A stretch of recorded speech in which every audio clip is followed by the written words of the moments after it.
오래된 문서 같은 거 보면 빼곡하게 적힌 이름들 있잖아요. 어떨 땐 좀 지루하게 느껴지기도 하고요. 네, 그렇죠. 쭉 나열돼 있으면 그냥 넘기기 쉽죠. 근데 오늘은 고대 문서, 바로 에스라서에 기록된 이름 목록을 좀 자세히 들여다보려고 합니다. 이게 무려 5만 명이나 되거든요. 5만 명이나요? 정말 많네요. 네. 근데 왜 하필 이 사람들의 이름이 기록됐을까? 그리고 이 명단이 우리한테 뭘 말해주려는 걸까? 한번 파헤쳐 보겠습니다. 네, 오늘 저희가 살펴볼 자료는 유튜브 채널 물맷돌 TV의 설교 영상입니다. 설교 하나님 눈동자 사로잡은 자들이라는 제목인데요. 아, 그 영상이군요. 네, 이 영상이 바로 에스라서 2장에 나오는 바벨론 포로 귀환자 명단 그 부분에 주목합니다. 이게 단순한 인구조사가 아니라 굉장히 중요한 영적인 의미가 있다고 해석하더라고요. 오, 흥미로운데요. 단순한 명단이 아니다. 네, 특히 자료는 한 가지 질문을 던지는 것 같아요. 당시 바벨론의 유대인이 한 100만 명쯤 있었다고 하거든요. 100만 명이요? 꽤 많았네요. 그렇죠. 그런데 왜 고작 5만 명? 그러니까 전체의 5% 정도밖에 안 되는 사람들만 예루살렘으로 돌아가기로 했을까? 이 질문이죠. 나머지 95%는 왜 안 돌아갔을까요? 궁금해지네요.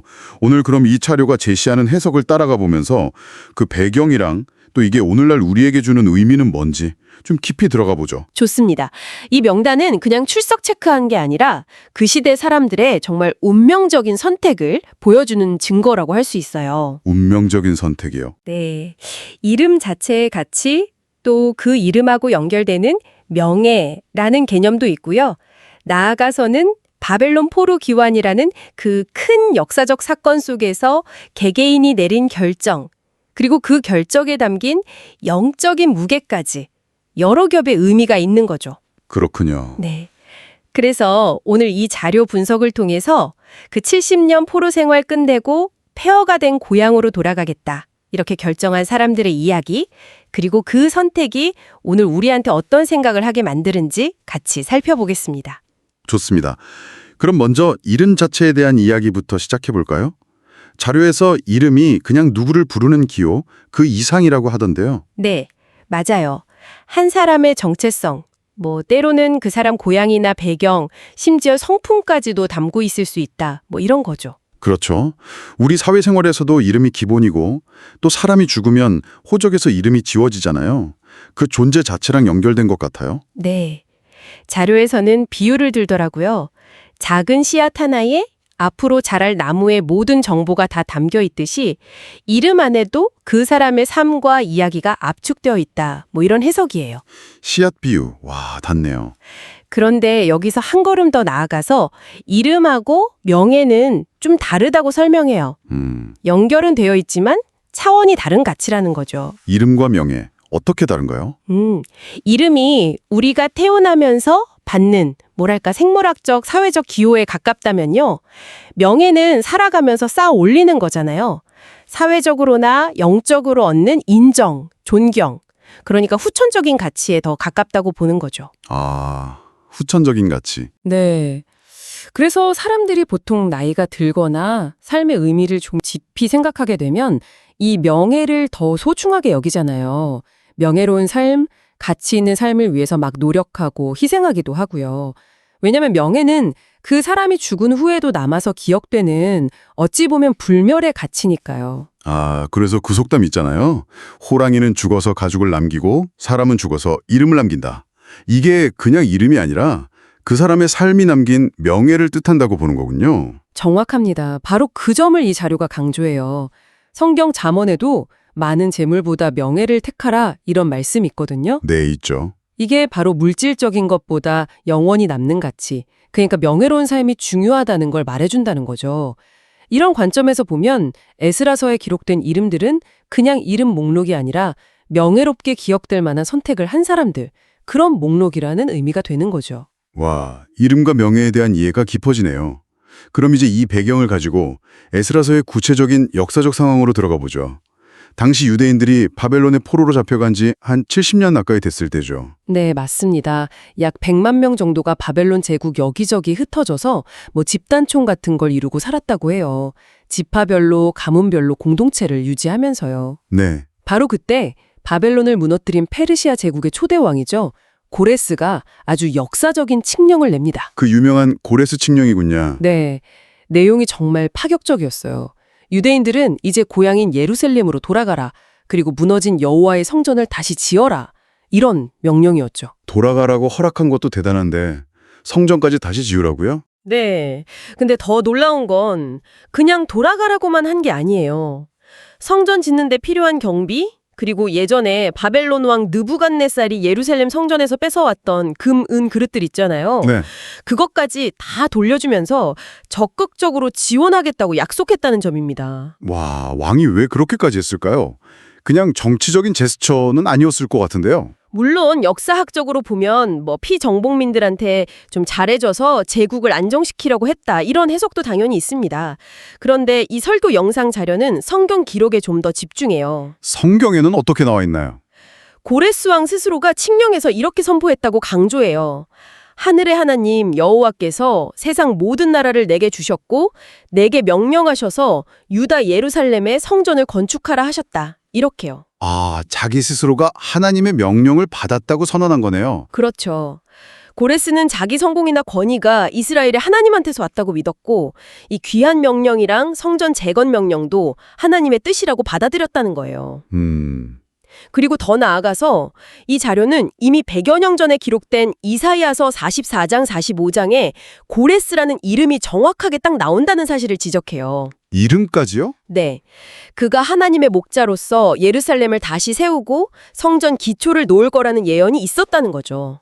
고레스 왕도 아마 이런 기록들을 알았을 가능성이 있고 자기의 그 놀라운 정복전쟁 승리가 그냥 군사적인 성공이 아니라 뭔가 신적인 개입 덕분이라고 느꼈을 거라는 설명입니다. 와, 그렇다면 이 칙령은 진짜 단순한 해방선언이 아니라 훨씬 더 깊은 영적인 의미가 있었겠네요. 바로 그 점을 이 자료는 아주 힘주어 말합니다. 고레스 칙령은 70년 동안 바벨론 땅에서 점점 잊혀가던 유대인들의 정체성을 막 흔들어 깨우고 그들의 뿌리, 돌아가야 할 본향을 다시 생각나게 하는 아주 강력한 외침, 마치 하나님의 나팔소리 같았다고 표현해요. 하나님의 나팔소리, 잠들어 있던 영혼을 깨우는 부르심이었다는 거군요. 네, 맞습니다. 그런 엄청난 선포와 배경이 있었군요. 고레스 왕 자신도 이게 하나님의 강력한 역사라고 믿었으니까 이 자료에 따르면 그는 당시에 바벨론에 흩어져 살던 유대인 100만 명 중에 거의 대부분, 못해도 한 98% 정도는 기뻐하면서 예루살렘으로 돌아갈 거다 이렇게 기대를 했다고 해요. 그럴 만도 하죠. 본인이 직접 경험했으니까요. 그렇죠. 자기가 본 신적인 역사를 생각하면 당연히 그렇게 생각했을 법해요. 하지만 현실은 어땠나요? 그의 기대를 완전히 빗나갔죠.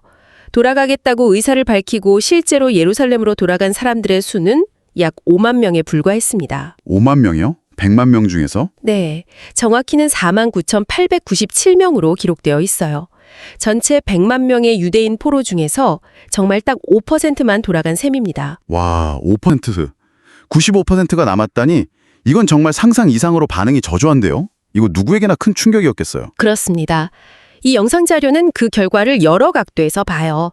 칙령을 내린 고레스 왕한테는 자기 기대란 예상에 완전히 빗나간 좀 이해하기 어려운 결과였을 거고요. 그렇죠. 또 돌아가는 유대인들한테 막 재정적으로 물적으로 도움을 줬던 바벨론 현지 사람들 입장에서도 아니 겨우 이 정도만 간다고? 하면서 좀 의아했을 수도 있어요. 그럴 수 있겠네요. 였을 수 있죠. 그리고 가장 중요한 건 안 돌아가고 바벨론에 남기로 한 95만 명의 유대인들. 그들 스스로에게도 이 결정은 자기들 신앙이랑 정체성에 대해서 아주 심각한 질문을 던지는 결과였을 겁니다. 네. 오늘날 이 기록을 보는 우리한테도 마찬가지로 나라면 어땠을까? 이런 질문을 던지게 되고요. 도대체 왜 이렇게 엄청난 차이가 난 걸까요? 돌아가기로 한 그 5%의 사람들은 뭐가 달랐던 걸까요? 성경 에스라서에는 그냥 하나님께 감동을 받고 예루살렘으로 올라가고자 하는 사람들이 일어났다. 이렇게 좀 간단하게 기록되어 있어요. 네. 하나님의 감동. 근데 이 자료는 여기서 하나님의 감동이라는 게 아무한테나 그냥 오는 게 아니라 준비된 마음에 부어졌다고 해석해요. 준비된 마음이요. 네. 그러니까 이 5만 명은 비록 대부분 바벨론에서 태어나고 자란 2세대, 3세대였지만 그들의 할아버지, 할머니, 또 부모 세대로부터 아주 철저한 신앙교육, 즉 쉐마 교육을 통해서 영적으로 준비가 되어 있었다는 겁니다. 아, 쉐마 교육, 들으라 이스라엘아 그 말씀 중심의 유대인 전통 교육 말이죠. 구체적으로 어떤 내용이 그들의 마음을 준비시켰다고 보는 건가요? 네, 이 자료는 그 쉐마 교육의 핵심 내용을 몇 가지로 요약하는데요. 첫째는 정체성 교육.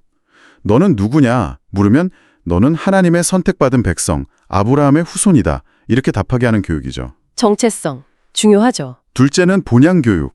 너의 진짜 고향은 어디냐 물으면 지금 바벨론에 살지만 우리 영원한 고향은 하나님이 약속하신 땅, 유대 땅 예루살렘이다. 이렇게 가르쳤다는 거예요. 아, 돌아갈 곳이 있다는 걸 계속 상기시켰군요. 그렇죠. 셋째는 포로 생활의 이유. 왜 우리가 이 낯선 땅에서 고생하냐? 그 이유는 우리 조상들이 잘 살 때 하나님 믿고 우상 섬긴 죄 때문이다. 라는 걸 명확히 했고요. 마지막으로 희망과 약속 교육. 그럼 우린 언제 돌아가냐? 바로 예레미야 선지자를 통해 주신 약속.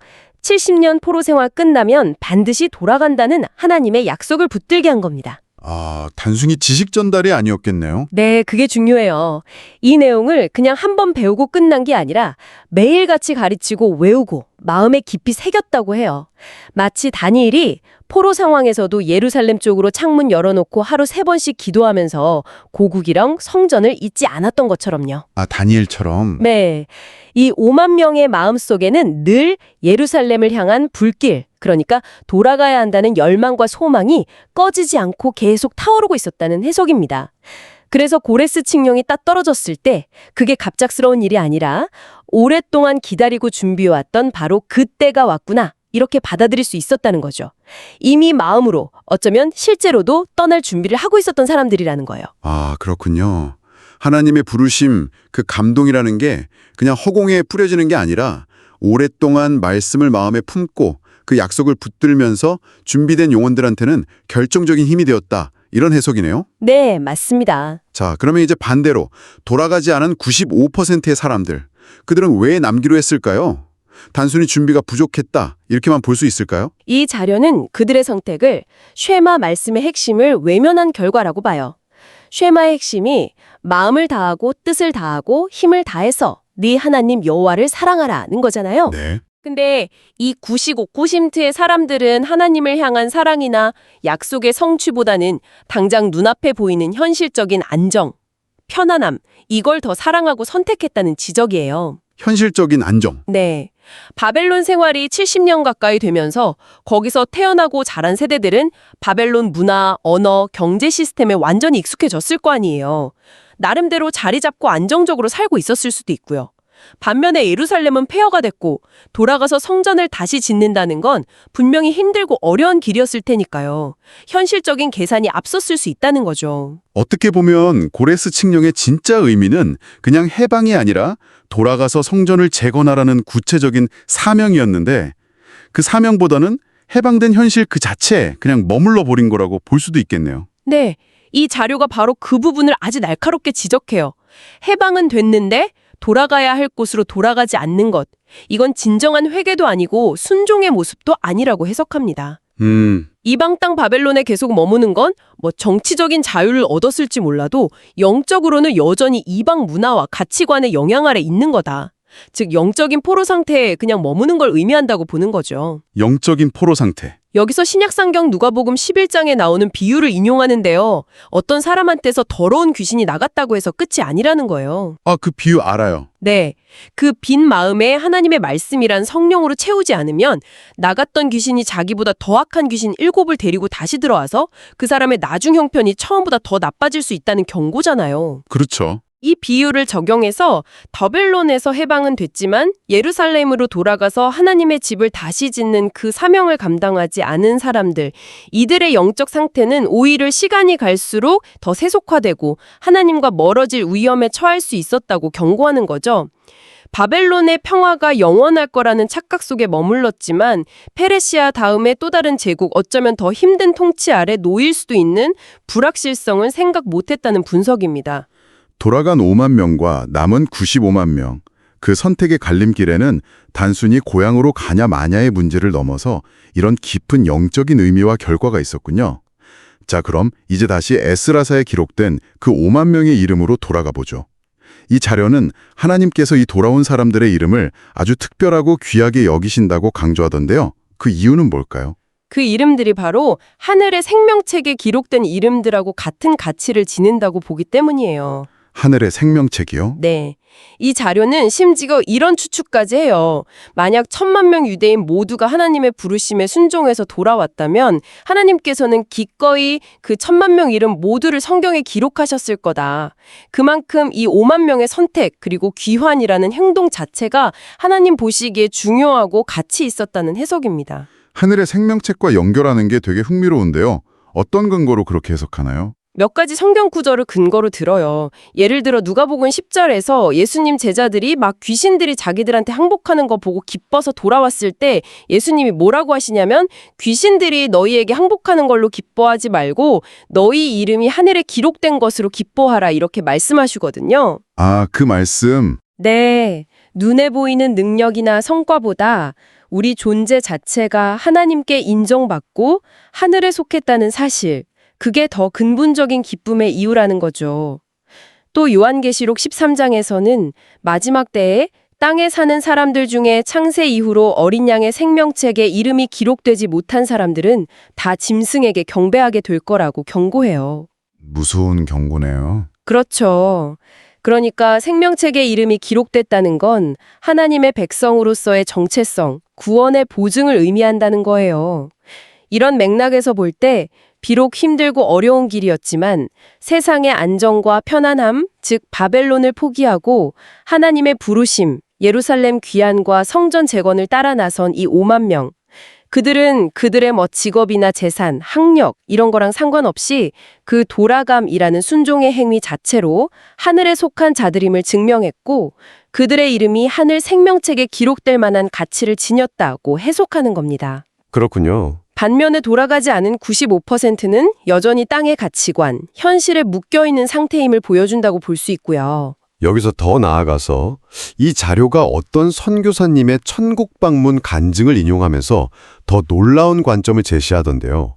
하늘에 있는 생명책에 기록된 이름이 고정된 게 아니라 그 이름의 주인이 이 땅에서 어떻게 사느냐, 그 영적인 상태에 따라서 빛이 달라지거나 심지어 흐려지거나 지워질 수도 있다고요. 이건 좀 충격적인데요. 네, 좀 파격적으로 들릴 수 있죠. 그런데 이 자료는 그 근거 역시 성경에서 찾아요. 출애굽기 32장을 보면 이스라엘 백성들이 금송아지 만들어서 숭배하는 큰 죄를 지었을 때 모세가 하나님께 막 간절히 기도하잖아요. 이제 그들의 죄를 용서해 주세요.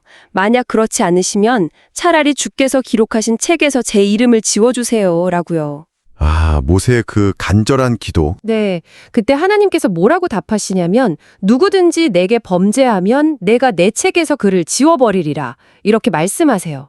또 요한계시록 3장에서도 예수님께서 사대교회에 말씀하시면서 이기는 자는 이와 같이 흰옷을 입을 것이고 내가 그 이름을 생명책에서 결코 지우지 않겠다. 이런 약속을 하시는 말씀이 나와요. 지우지 않겠다는 약속 앞에 이기는 자는 이라는 조건이 붙는군요. 그렇죠. 이 구절들이 생명책에 이름이 기록되는 것만큼이나 죄와 불순종 때문에 그 이름이 흐려지거나 지워질 수도 있다는 가능성을 분명히 보여준다고 해석하는 겁니다. 와, 그렇다면 에스라서에 기록된 이 50,000명의 이름은 그냥 과거 역사의 기록이 아니라 그들의 믿음과 순종 때문에 하늘에서도 여전히 밝게 빛나고 있는 이름들이다. 그리고 동시에 오늘을 사는 우리에게도 우리의 영적 상태가 하늘의 생명책 기록과 직접 연결된다는 어떤 경각심을 주는 메시지다. 이렇게 정리할 수 있겠네요. 바로 그렇습니다. 이 해석에 따르면 에스라서의 명단은 세상의 편안함 대신에 하나님의 부르심이라는 더 높은 가치를 선택한 사람들의 명예로운 이름이고 또 그들의 결단이 하늘에 기억될 만큼 중요한 영적 사건이었다는 걸 보여주는 증거인 거죠. 70년의 기다림, 철저한 준비, 그리고 믿음으로 내디딘 그 발걸음이 만들어낸 결과였어요. 네. 핵심은 결국 우리의 겉모습이나 세상적인 조건이 아니라는 겁니다. 하나님의 부르심 앞에서 우리가 어떤 선택을 하고 어떻게 반응하고 순종하느냐. 거기에 따라서 우리의 진짜 가치, 즉 하늘에 기억될 우리의 이름이 결정된다는 거죠. 이 수천 년 전 이야기가 오늘 우리에게 던지는 울림이 정말 크네요. 우리도 매일 살면서 크고 작은 선택의 갈림길에 서잖아요. 익숙하고 편안하지만 어쩌면 영적으로는 정체되기 쉬운 현실, 마치 바벨론 같죠? 그리고 때로는 낯설고 불편하고 희생도 따르지만 더 깊은 의미와 성장, 하나님이 기뻐하시는 부르심이 있는 길, 마치 예루살렘 같은 길. 그 사이에서 고민하고 선택해야 할 때가 많습니다.